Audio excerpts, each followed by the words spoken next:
Keep 10 niche fragrances and toss out all the rest of them. Could I narrow down my collection till I'm left with just the best of them? They call me Mr. Smelly and I'm known for projecting. Now they want to know what 10 scents I'm gonna be selecting. Should I include a gourmand and one fragrance based on oud? No, fuck it, I hate fecal smells and I don't want to smell like food. Every other mother's done this list and now it's my turn. So sit down, shut up and prepare to learn.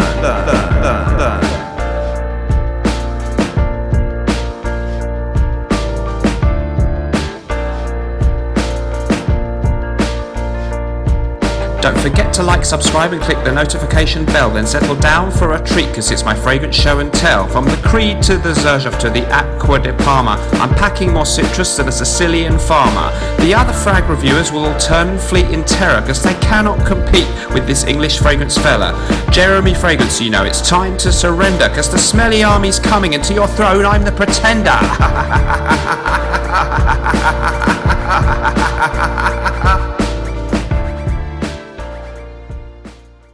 Hello everyone, welcome back. So today we're going to be having a look at a tag video, and it's one that quite a few other reviewers have done, and this is keep 10 niche fragrances for life and toss out all the rest. I've already done a designer version of this video, so this is my niche list. Thanks very much for the tag to LolaScents. Really appreciate that. Link to her channel, great reviewer, female reviewer, who I really recommend you go and check out and subscribe to. And also I was tagged for the same video by Ryan from RyzFragz34. So thanks very much to both of them. I'm going to flip the camera angle and do this one in Greggy Boy 76 style POV, looking at the bottles because there are some really nice bottles. So let's see, it's been a tough choice. To narrow this down to 10, I haven't got the biggest niche collection in the world, so it is very much from my collection that I happen to own, which is by no means comprehensive and small compared to some other reviewers. And you know, I lean a little bit towards the Fougeres, the fresher scents, so haven't forced myself to put a heavy oud fragrance. There's no Amouage or Tom Ford in this list, but these are 10 that I really like, and I think I could live with it if I could only spray these for the rest of my life. Here we go. Okay, so here we go with the list. They're in no particular order. I like them pretty much all equally, and I think we've got 10 good ones. So first of all, I'm going to go with Histoire de Parfums 1725, sometimes known as Casanova as well. This one features notes including bergamot, citron, grapefruit. There's licorice and almond in here, plus lavender and sandalwood. It's a little bit of a barbershop scent. It's often compared to Invasion Barbar by MDCI Parfums, which is also really nice, which I don't own that one. This one, like that one, is a sort of spicy, sweet, fresh and powdery kind of take on a barbershop style scent. So definitely a very fresh and clean smelling fragrance, but it does have a little bit more of a kind of almost semi-gourmand element with the almond and the licorice in there, giving it a little bit more of a dandified air than some standard kind of barbershop or fougere type fragrances. I would call it an oriental fougere. Really, really lovely, beautiful fragrance. You can see some of the notes there listed on the bottle, if I can get that to show up properly. There we go. And it really is a beautiful, beautiful barbershop dandified kind of scent, a sort of modern barbershop. Great alternative to Invasion Barbar by MDCI Parfum. I might even prefer this slightly, and great for any occasion, that one for me. So that's Histoire de Parfum 1725. Next up, we've got the alternative for many people to Aventus in the niche world that I actually prefer, and this is Cedrat Boise by the House of Mancera. So it is often compared to Creed's Aventus. I don't think it's a clone of that one at all, but it was released shortly afterwards and I think is influenced by it. Some of the notes include lemon, blackcurrant, sandalwood and cedar. It's a really, really nice, fresh, fruity scent with a lovely woody base to it as well. You get a really, really zingy, fresh, bright opening, a certain sweetness and fruitiness, and if you like fruitier batches of Aventus without the smoky element, this one has that. So it's sweet and fruity and yet very much fresh, woody and masculine. Performance is absolutely stellar. It's pretty much beast mode. I should mention the one before, the Histoire de Parfum, was kind of good, not beast mode but good in performance. This one, beast mode, lasts for ages, fantastic, fresh, fruity yet masculine smell, and a real great all-rounder, particularly good for summer or spring, but I think the power and the projection on that one means it still stands up in winter. So Mancera, Cedrat Boise, and you can get that one for much more reasonable prices, of course, than Creed's Aventus, although it's still very much a niche fragrance.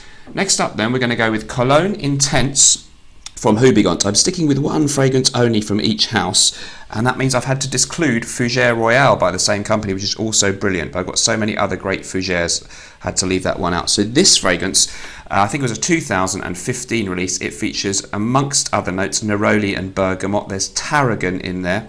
There's also incense and mate tea, and I think there's some patchouli as well. So it's really taken the idea of the fresh citrus cologne and given it a little bit more depth. Very much a fresh citrusy scent in the opening to me. Lemony kind of smells are going to predominate here when you spray this one on, or bergamot. And it reminds me a little bit of Dior's Eau Sauvage from 1966, but just with a twist of exoticism, with the lovely sweetness coming through from the incense and maybe the mate tea. Really, really beautiful, delicate, sophisticated citrus aromatic scent with just a twist, a slight hint of exoticism or something a bit different. A fantastic bottle design there. Really love the glass, what they've done with the bottle there. And again, you know, this one you can get it for under £100 if you shop around in the UK, and similarly low prices elsewhere in the world. So really great value for that 100ml bottle there. Cologne Intense, fantastic citrus aromatic that we don't hear much about. Next up then, I've only got a decant of this one, but it's a reasonable sized decant, so I'm happy enough with it for the moment, and this is Xerjoff Naxos. So this one is a really fantastic tobacco fragrance. Honey, cinnamon, tobacco, there is bergamot in there, is some freshness, fruity kind of notes are there as well. There's cashmeran and lavender. So what you get with this one is a certain freshness in the opening. There is a citrus element to it, but mainly you get this wonderfully rich and seductive sweet honeyed tobacco, and really high quality version of a honey tobacco type of scent, often compared to Terry Mugler's Pure Havane, but a rather more high class version of that one. So for something a little bit more sweet, dark and rich, but with a slightly fresh Italian edge to it as well. Naxos from Xerjoff, beast mode in performance, really, really strong one, and my kind of favourite tobacco scent, I think, in the world. I really couldn't live without that one very easily. I should have mentioned the previous one, Cologne Intense. Performance-wise, just okay, not bad, but not amazing. Moving on then. Next up, something completely different. We're going to have Floris number 89. So this is an English house, been going absolutely ages, and this fragrance was released way back in 1951. First, apparently it was Ian Fleming, the James Bond author's signature scent. Bergamot, lavender, orange, nutmeg, geranium, there's rose, lang lang, cedar, musk, oak, moss, sandalwood and vetiver. It's a really citrus, floral, dandified cologne type fragrance. It reminds me somewhat of Habit Rouge by Guerlain from the mid-60s because of the rose note, and also maybe a little bit of Acqua di Parma's Colonia, the original 1916 version. So maybe if you crossed those two, that gives you an idea of how this smells. So it's citrusy, it's very, very floral with the geranium, rose, lang lang, and it's got this sort of traditional oak moss, vetiver kind of base to it. So a classic gentlemanly cologne, moderate performance, not great actually, but okay, not terrible, but just okay, but really, really great for work. A little bit old-fashioned and stuffy smelling, but high quality stuff, and I love that kind of retro vibe. I love the design of the bottle, really, really elegant but simple design, and I just find this one a really lovely retro citrus aromatic herbal floral cologne type fragrance. Floris from London, and again reasonably priced compared to some of your Creeds and the more expensive brands in the niche world out there. Okay, so moving on, what do we have next? Well, it's a real favourite on my channel. It's Colonia Essenza from Acqua di Parma, one of the best citrus aromatics out there. So this one has some neroli, I think grapefruit, tangerine, various obvious citrus notes that we tend to get all the time. In the mid there is rose. There's also base notes, I think, of including patchouli and vetiver. So really rich, strong, soapy, clean, fresh citrus aromatic, giving you that Italian chic feel, but with a little bit more going on. Fantastic performance. Feels a bit like Tom Ford's Neroli Portofino on steroids for me, and just a great scent that you can wear in spring or summer, but it has enough oomph, good performance, very good performance. You can still wear it for a night out if you're happy just with that kind of clean, citrusy, soapy smell, but with a little bit more to it, some depth, something really interesting and classy about this one. It's my favourite from Acqua di Parma. I could have picked a few by them because I really like them, but I've limited myself to one from each house, so a 10 out of 10 fragrance for me, that one. Moving on then, this is the only one that could be perhaps regarded as sort of a clone, which Didn't really want to include any of those, but it's so good I had to. This one is Gorse from Laboratory Perfumes. It smells very similar, almost identical to Creed's Virgin Island Water, but it's much less money, around £60 for 100ml in the UK. I think you can get it on a site called Beauty Habit in the USA, so Laboratory Perfumes are stocked there. So this one, really all about a smell which is going to remind you of a mixture of lime and coconut. Gorse is a flower which grows in England and elsewhere and smells similar to coconut. Virgin Island Water by Creed, famous for the combination of lime, coconut with a bit of bay rum kind of note, an exotic tropical kind of citrus freshness, and that's very much what you get with Gorse from Laboratory Perfumes. Great longevity, really nice, a little bit different to my other citrus aromatics because of that sweetness, that slight tropical edge coming from the coconut, and a little bit of a nice woody muskiness in the undertones there. Beautiful, fresh, tropical, perfect summer holiday scent. Also would be fine because it's so likeable. It's a good work scent or daytime, really all year round. So Laboratory Perfumes, Gorse, nice kind of bottle there with the laboratory beaker type theme, kind of minimalist but clever, and a really beautiful fragrance with great performance, very good performance. Next up then, we're going to go for one that we don't hear very much about in the fragrance community. This is Profumo di Firenze, and it's Ambra del Napoli. This is a beautiful fragrance, really all about a mixture of vanilla and incense. Quite sweet. We have vanilla incense in the notes, also ambergris, and there is cilantro, which is a kind of herbal note. Overall with this one, really warming and sweet, much better for colder weather probably than warm weather, although you could probably wear it in warm weather too.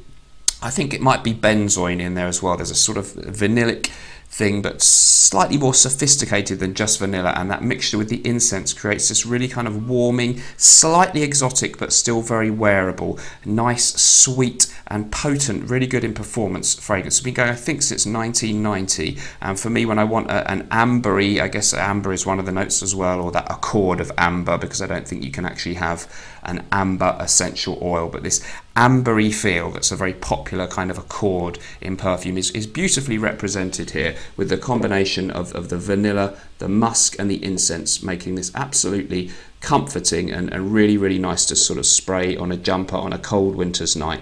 Unisex fragrance very much, and again not too horrendous in price for a niche fragrance. Ambra del Napoli from Profumo di Firenze. We're nearly there, there's just 2 left to go now, folks. So as everyone knows, who knows my channel, I quite like the aromatic Fougere genre, and instead of allowing myself 2 from Hubigant, I could have included Fougere Royale, but I've gone with Fougere Nobile from Nobile 1942. Lovely bottle design there, really like that. And this is a classic aromatic Fougere, but it has a little twist in it because there's some tobacco in the base notes on this one. Tonka and patchouli are there, as you might expect. Apparently in some note listings there's a sort of a soda water accord, so it has a really nice sort of freshness, and black pepper is in there too. So slightly different to your standard old-fashioned Fougeres with the twist of the tobacco. It's very powdery, a very talcum powder-like feel. If a fragrance could have a texture and be powdery, this feels like it almost should be. And it's really a nice fresh scent, twist of tobacco, similar I think to Fougere Royale from Hubigant, but with just that little twist of extra tiny bit more sweetness, and this very kind of fresh. I don't know how you would encapsulate the smell of soda water in a smell, but somehow when you read that note listing and see that and then smell it, you sort of get that. It's got that fizzy freshness in the opening, and it's absolutely beautiful. Great performance on that one, and a really nice daytime scent for all year round. Fougere Nobile from Nobile 1942. Only about 50 something pounds you can pick that one up for here in the UK for your 75ml bottle. Last but not least then, no Mr. Smelly list of 10 niche fragrances, if I could only have 10, would be complete without probably my favourite of all time, Bois de Portugal from Creed from 1987. Bergamot, lavender, vetiver, sandalwood and ambergris are the most important notes for this in this one for me. So a lovely kind of green freshness in the opening, and then this kind of dusty lavender woody accord, a little bit spicy as well. A really beautiful, timeless, elegant scent with fantastic performance, lasts ages and projects really well. Pure class in a bottle for me, this one, Bois de Portugal from Creed, and it's one of the more grown up and mature scents. It's sort of fresh, but it's got this spicy, woody depth, so it's not one of your standard citrus freshies from Creed. And for me, it's an absolute 11 out of 10 fragrance. Couldn't live without it. Bois de Portugal from Creed. So let me know what you thought of my picks. I've been really excited to share these with you. I guess I better tag somebody else. I'm not sure if he's done this, but if not, I want to tag Greggy Boy 76, who of course films in the same angle as I've done this video, so it'd be very appropriate if he would do this video. I'd love to see his 10 niche fragrances that he couldn't live without.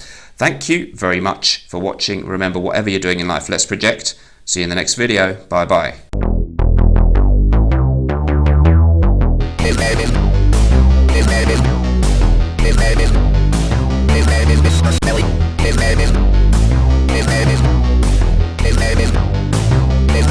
Smelly.